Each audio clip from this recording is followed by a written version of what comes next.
बिस्मिल्लाहिर्रहमानिर्रहीम। लाखों करोड़ों दुरूदो सलाम मोहम्मद मुस्तफ़ा सल्लल्लाहु अलैहि वसल्लम और आले मोहम्मद पर। मैं हूं उमर दराज गोंदल। एक तो यूट्यूब चैनल सब्सक्राइब कर लीजिए, दूसरा बेल आइकन के ऊपर क्लिक कर लीजिए ताकि हमारी आइंदा आने वाली वीडियोस आप तक टाइमली और तसलसल के साथ पहुंचती रहे। जनाब अली फैज़ अमीद को सजा सुना दी गई। तहरीक इंसाफ के हवाले से दिलचस्प बात यह है कि कल आपने सुना सुहेल आफरीदी को, उनका भाई ये उनका अंदरूनी मामला था, हम उसका खैर मकदम करते हैं। आज उसी तरह से शफी जान हम न्यूज़ पर बैठे हुए थे, उनका फैज़ हमीद इदारे के अफसर थे, इदारे ने पकड़ा, इदारे ने कोर्ट मार्शल किया, सजा सुना दी। अच्छा इकदाम है, हर इदारे में इस तरह सजा और जजा का अमल होना चाहिए। जहां तक पीटीआई को इस मामले से जोड़ने की बात की जा रही है, हम ये समझते हैं कि कोर्ट मार्शल बेहतरीन इकदाम है। यानी पाकिस्तान तहरीक इंसाफ कह रही है भाई हमारा इससे कोई लेना देना नहीं है। अच्छा, अब इस पे मुस्लिम लीग नून बहुत जश्न मना रही है, मुस्लिम लीग नून तड़ियां भी लगा रही है, तहरीक इंसाफ को डराने की कोशिश भी हो रही है। लेकिन मोहम्मद अली दुरानी साहब जो बड़े सीनियर सियासतदान हैं, कल रात मेरे शो में बैठे हुए थे, वो कहने लगे ये जो जश्न मना रहे हैं ना, इनको ये नहीं पता कि इनके साथ होने क्या वाला है। अब क्या होने वाला है ये तो आने वाला वक्त बताएगा, लेकिन अब इस बारे में दो चार बातें बड़ी इंपॉर्टेंट है। इस चीज को चूंकि जोड़ा जा रहा है इमरान खान के साथ, मेरा इस पर आर्गूमेंट ये है कि देखिए इमरान खान पे पहले कौन सा वो कोई खुशहाली है, पहले कौन सा उनके लिए कोई मिलिट्री कोर्ट जैसा मसला नहीं है, अडयाला भी उनके लिए जो बनी हुई है। दूसरा, राना सनाउल्लाह रात को ये कह रहे थे कि जनाब देखिए जो इमरान खान का मिलिट्री कोर्ट में ट्रायल हो सकता है। मेरे ख्याल से इमरान खान का जो पहले ट्रायल हो रहा है वो भी सब लोग जानते हैं, लेकिन अब उसमें ड्रामाई सूरत हाल क्या है।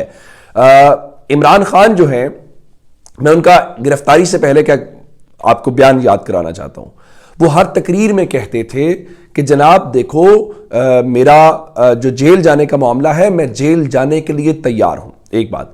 दूसरी बात, वो ये कहते थे कि मैं अपने मकसद से पीछे नहीं हटूंगा, चाहे मुझे उसके लिए मेरी जान चली जाए। नंबर 3, वो ये कहते थे कि अगर कोई पूरी दुनिया मेरे साथ छोड़ जाए और मैं अकेला खड़ा रहूं तो भी मैं अपने मौकिफ के ऊपर खड़ा रहूंगा। लेकिन अब उनको डराने की कोशिश क्या की जा रही है। रात फैसल वावडा शाहजेब खानजादा साहब के शो में बैठे हुए थे तो उन्होंने कहा जी देखिए फैज हमीद शवाहिद और सबूत के साथ इमरान खान के खिलाफ गवाही देने जा रहे हैं। फिर उन्होंने कहा कि जनाब मैंने तो पहले ही कहा था इस पर न जाए। फिर उन्होंने कहा जी इस वक्त अदालती, उस वक्त यानी जब ये सब हो रहा था, अदालती ओहदों पर बैठे मुल्क दुश्मन और दीगर रहनुमा भी शिकंजे में आएंगे। अब आप कहेंगे ये बातें इस तरह से क्यों हो रही हैं, ये कौन लोग हैं जिनको लाया जाना है। तो इस बारे में बैरिस्टर अकील मलिक जो हैं उन्होंने रात डॉन न्यूज़ पर बैठ के कहा जी इमरान खान को लाने में साकिब निसार और आसिफ सईद खोसा आलाकार बने, उनके खिलाफ कार्रवाई शुरू हो सकती है। भाई एक बड़ी इंपॉर्टेंट बात है, मैं दो चीजें आपके सामने रखूंगा। आपको खोसा साहब से तकलीफ होती है या साकिब निसार साहब से होती है, आपकी तकलीफ का कोई हल नहीं निकाला जा सकता। लेकिन मैं एक चीज बताना चाहता हूं, दो तबसरे बड़े बेहतरीन थे। एक तबसरा शहजाद इकबाल साहब का था।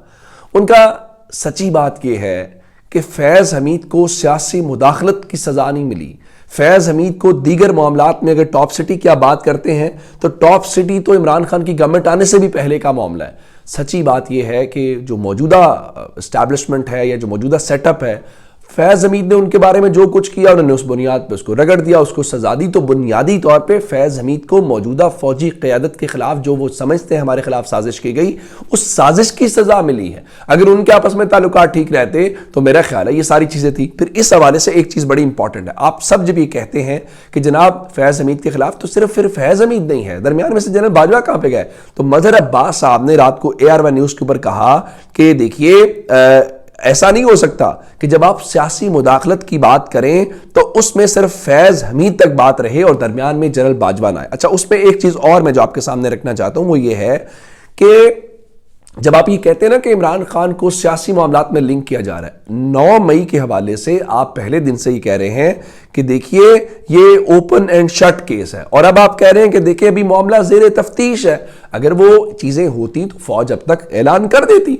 और इमरान खान के ऊपर आपने जब ऑलरेडी 9 मई के केसेस बनाए हुए हैं, तो मेरा नहीं ख्याल कि इमरान खान को इस हवाले से कोई खौफ होना चाहिए, चीजें होनी चाहिए। हाँ, एक बात बड़ी इंपॉर्टेंट है, गवर्नमेंट जहां इमरान खान को फौजी ट्रायल से या बाकी चीजों से डरा रही है, रात अता तारड़ जो है वो एक शो के ऊपर बैठे हुए थे आज न्यूज़ के, और उन्होंने वहां पर जो इमरान खान को फिलहाल ये शोशा मार्केट में छोड़ा गया है कि इमरान खान को अडियाला जेल से कहीं और मुंतकिल किया जा रहा है, तो उन्होंने बैठ के रात कहा है कि अभी तक बानी पीटीआई को अडियाला जेल से कहीं और मुंतकिल करने की कोई इत्तलात नहीं है, ना कोई प्रपोजल मेरे सामने आया, और फिलहाल ऐसा कुछ कतन ज़ेरे गौर नहीं है। अगर ऐसा ज़ेरे गौर नहीं है तो फिर सवाल यह है कि ये टीवी के ऊपर कौन फैला रहा है, कौन चला रहा है, ये एक बड़ी इंपॉर्टेंट किस्म की डेवलपमेंट हमारे सामने। अब आते हैं इस बात के ऊपर कि जी पाकिस्तान की जो फॉरेन मिनिस्ट्री है उन्होंने नॉर्वे के जो एम्बेसडर हैं उनको डिमार्श किया है, और आप जानते हैं जब कोई मुल्क डिमार्श करता है तो ये एक आला दर्जे का या हाईएस्ट एहतजाज होता है। आपको याद होगा कि जब इमरान खान की गवर्नमेंट का गिरने का मामला आया था तो पाकिस्तान ने बाकायदा अमेरिका को डिमार्श किया था। अब आते हैं इस बात के ऊपर कि वो डिमार्श क्यों किया गया था या उसकी क्या वजूहात थी, वो मैं तफसील में इसलिए रखना चाहता हूं कि आज दिन के अंदर हुआ इस तरह से कि जो ईमान मजारी साहिबा हैं, आप जानते हैं कि उनके खिलाफ एक ट्रायल हो रहा है, और वो ट्रायल क्या है? ट्रायल ये है कि जी उनके कुछ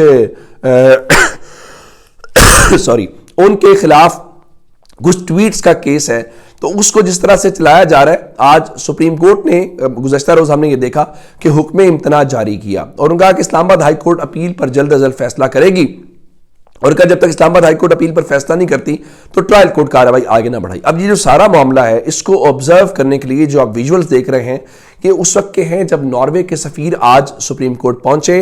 हमें ईमान मजारी, असद तूर और जुल्करनैन जो जर्नलिस्ट हैं वो दिखाई दे रहे हैं, और नॉर्वे के सफीर जो हैं वो सुप्रीम कोर्ट के अंदर जाते हैं, और उसके बाद वो इस पूरी की पूरी आज की सुप्रीम कोर्ट की ये जो प्रोसेस था उसको वो ऑब्जर्व करते हैं। उसके बाद यहाँ पर एक कैंपेन चलती है, बिलखुसूस जो मुस्लिम लीग नून के अकाउंट्स हैं वो ये कहते हैं कि देखिए जनाब ये उनको कैसे हक पहुँच गया कि वो वहाँ पर पहुँच जाए। अच्छा, मज़े की बात ये है कि इसके ऊपर बाकायदा जो स्पोक्स पर्सन है हमारी फॉरेन मिनिस्ट्री के, तो उन्होंने आज एक बयान जारी किया गुज़श्ता रोज 11 तारीख को और लिखा जी, Norwegian ambassador was summoned to the Ministry of Foreign Affairs today by the additional foreign secretary Europe regarding his unwarranted attendance at a court proceeding in Islamabad, यह भी सारी which constitute a breach of diplomatic protocol and relevant international law, noting that his actions amount to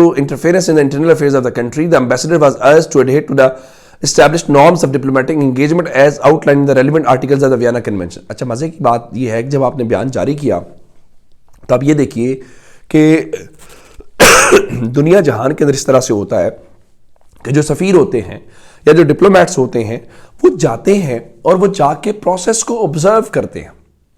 उन्होंने कोई talk नहीं की, उन्होंने कोई comment नहीं किया, लेकिन आप नॉर्वे के सफीर को बुला के क्यों कह रहे हैं? इसलिए कि वो आपके उस प्रोसेस को ऑब्जर्व कर रहे हैं, इसलिए कि वो जाके दुनिया को बताएंगे। ये अलग बात है, लोग ये सवाल उठा रहे हैं कि नॉर्वे वाले ईमान मजारी साहबा के केस के अंदर तो पहुंच गए कि जो पाकिस्तान में बाकी बुनियादी इंसानी हुकूक की खिलाफ वर्जियां हैं, तहरीक इंसाफ के साथ जो हो रहा है, इमरान खान के साथ जो हो रहा है, उन केसेस में आप क्यों नहीं पहुंचे? चले छोड़ देते हैं अगले लिए।